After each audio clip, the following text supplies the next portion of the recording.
ესე გამოიყურება ვაშინგტონის ქუჩები.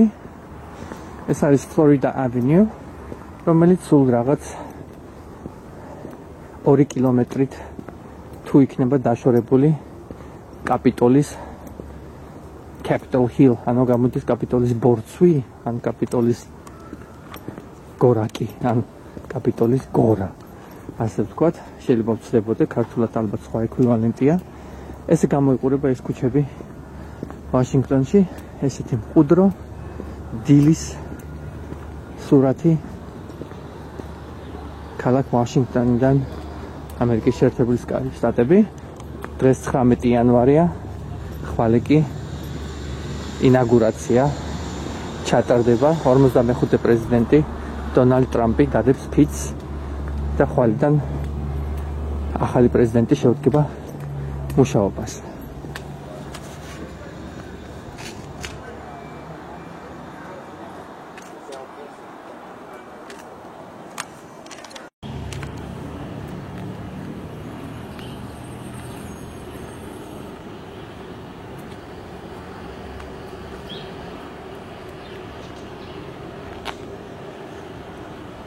ესე გამოიყურება Florida Avenue.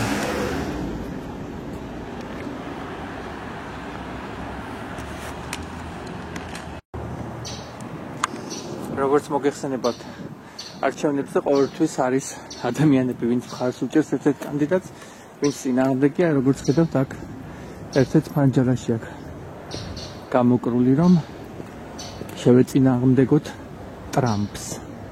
ანუ ტრამპის სიძულვილს შევეწინააღმდეგოთ. ძალიან ბევრი ესეთი ჯგუფია, რომელიც არ ეთანხმება იმას, რომ დონალდ ტრამპმა გაიმარჯვა არჩევნებში.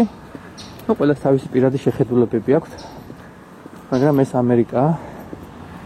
ყველაფერი გაგრძელდება ჩვეულებრივსამებრ.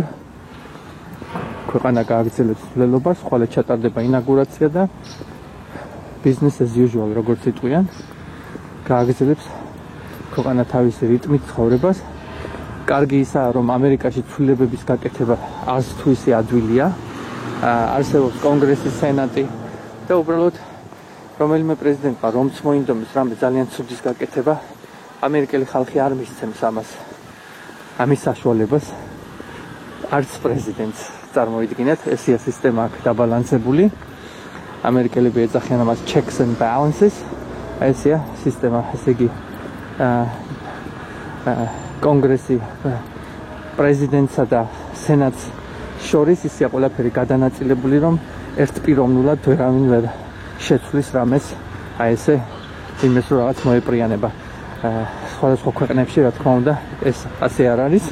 ჩვენ ბევრი მაგალითი გვაქვს იმის, თუ როგორ არის დამოკიდებული ერთი ადამიანის სურვილებზე ქვეყნის კურსი. ეს ჩვენ საქართველოშიც ვნახეთ და ბევრ სხვა ქვეყანაშიც, სადაც ჯერ დემოკრატია როგორც ასეთი დაღვინებული არ არის. ესე ვიტყოდი ქართულად. აი დაღვინება კარგი სიტყვაა.